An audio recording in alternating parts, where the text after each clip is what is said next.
So my name is Corbett. I am a final year undergraduate from Department of Mechanical Engineering, IIT-Kanpur. My question is, what is more important in life? To know what to do or to know what we must not do? I'm unable to look at your face. There's something that Gaps. there's the This is gap, and also probably the light is a bit dim. Can we do something about it? I'll try to use my phone flash. Yeah, better. Now I can look into your eyes, huh?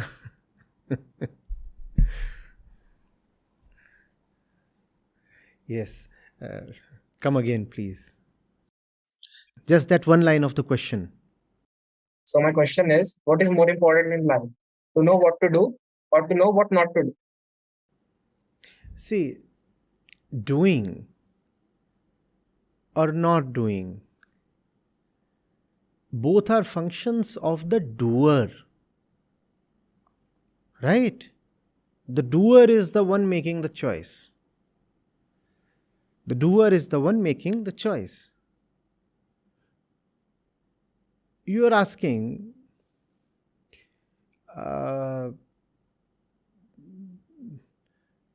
do I trust the output of a certain instrument, a certain gadget?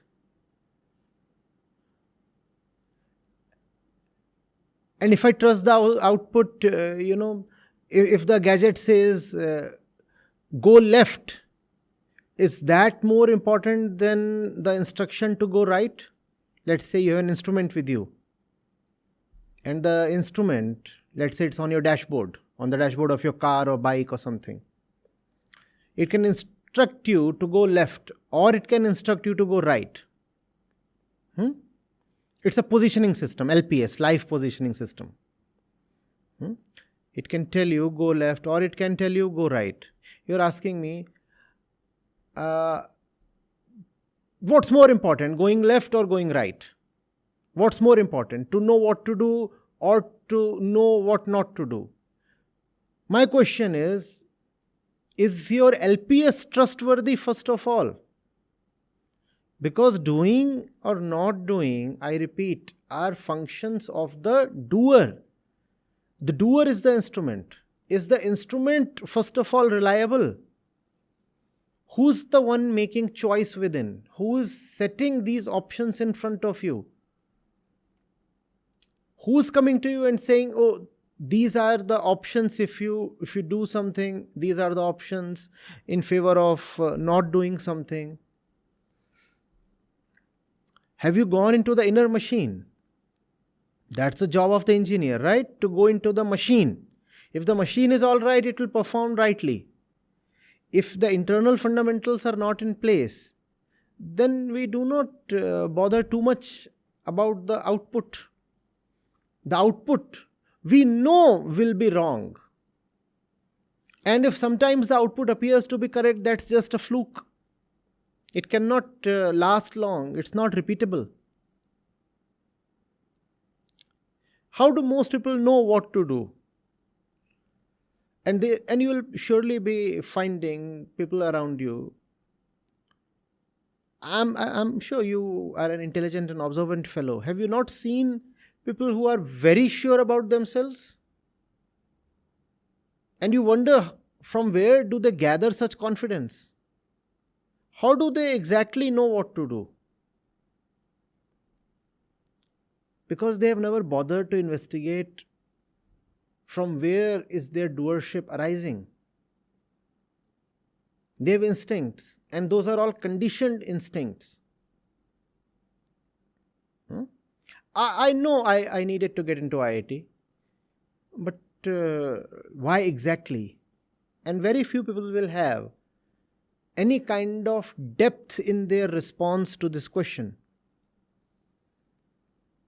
I very well know I need to write my GRE and then fly off to the US. How do you know this? How do you know that this is the right thing to do? Very few people will know.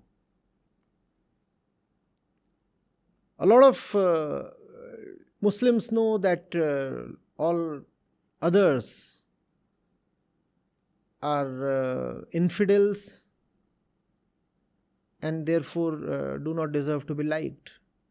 A lot of Muslims know, and a lot of Hindus know that their religion is the best one. And with great confidence they will say all these things. The Hindus, the Muslims, the Christians, the Buddhists. How do they know with such surety?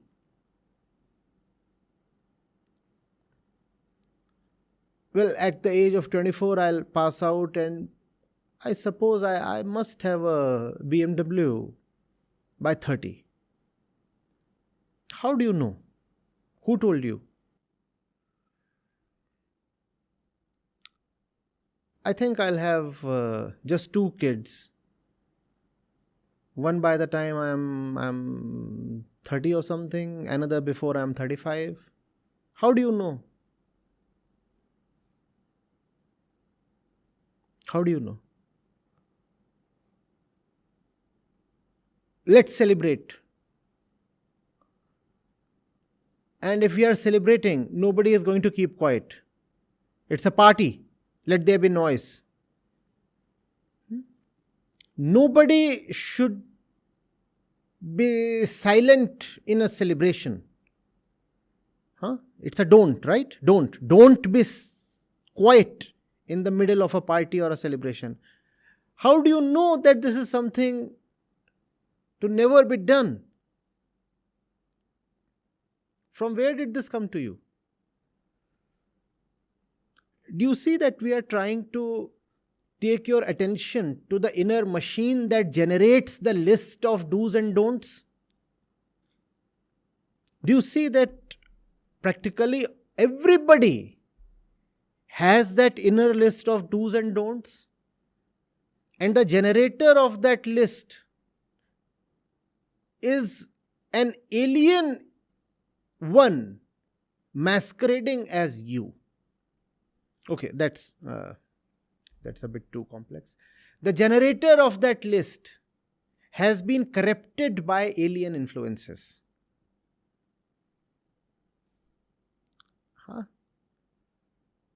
If I'm born as an Indian, I have an Indian list of do's and don'ts. If I'm born as a Chinese, I have a Chinese list. Born as a North Indian male,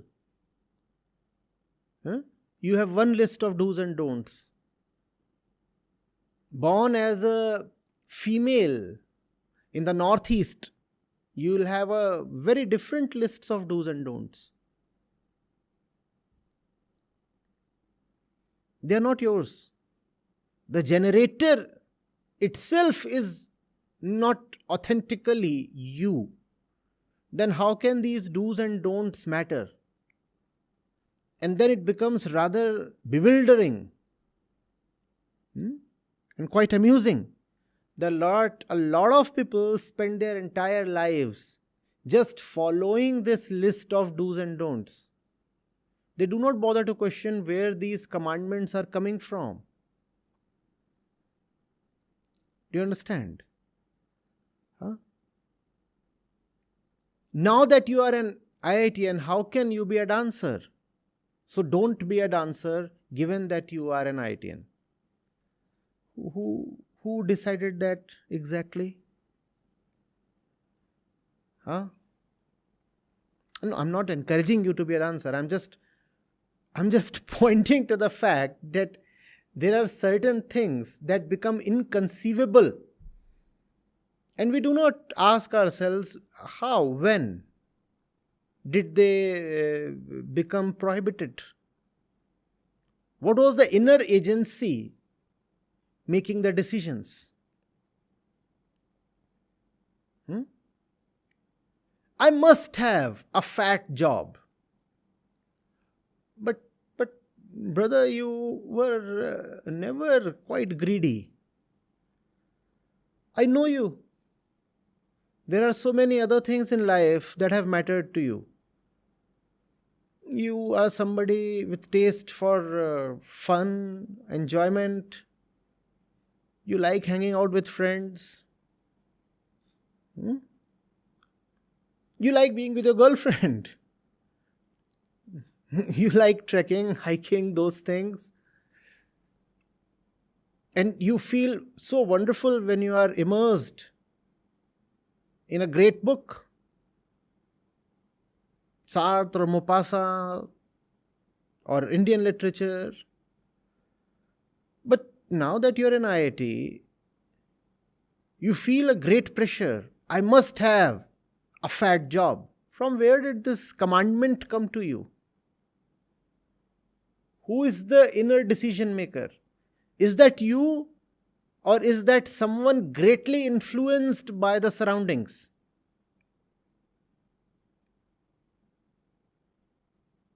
Don't do this, don't do this. We often say, oh, there is that little voice inside us. We call it conscience.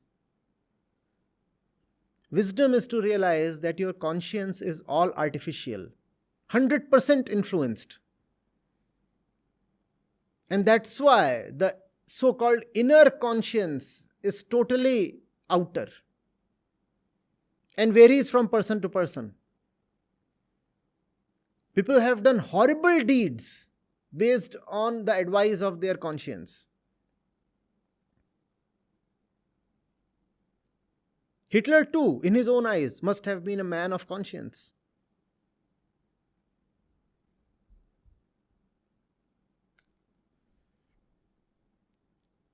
So who is the doer? Who is the doer?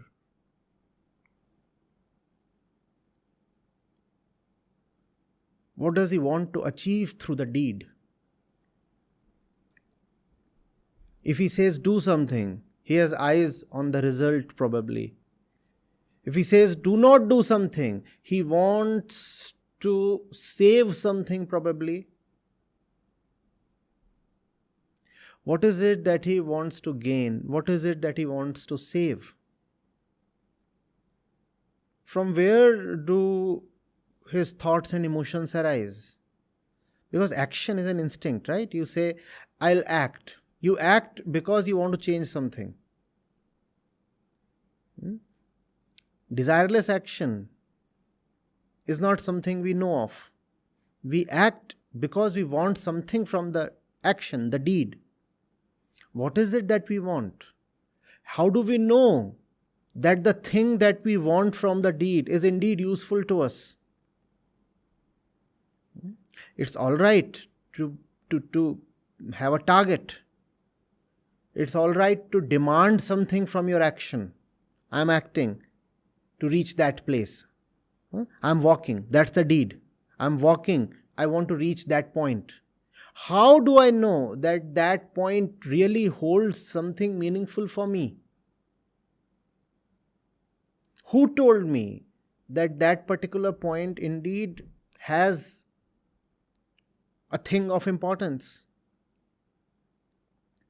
These are the questions that a young, intelligent man must ask himself. Otherwise, life is a short affair. You can very easily squander it away in meaningless kind of motion, random motion.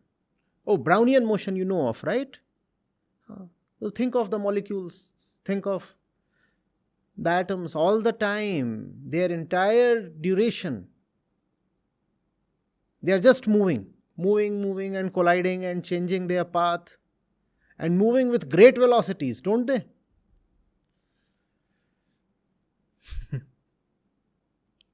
If they were humans, we would really felicitate them. We'll say, look at these little things, the molecules. They are all karma yogis. They are constantly in action. They are constantly doing something.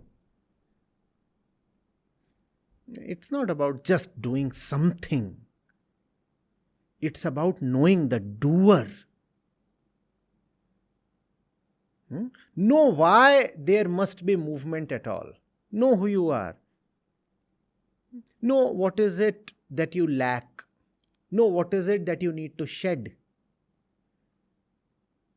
And then the deed is right.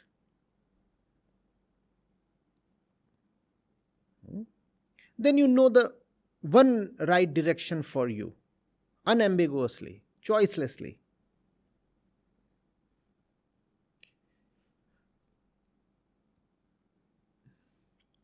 Again, makes me wonder if I have been able to communicate. Am I through to you? Yes, sir. That was actually an insightful answer. I expected not such a deep insights. Thank you No, very much. you and each one of you on the other side of the screen are most welcome to ask for clarification or pose a counter. I welcome that. Yes.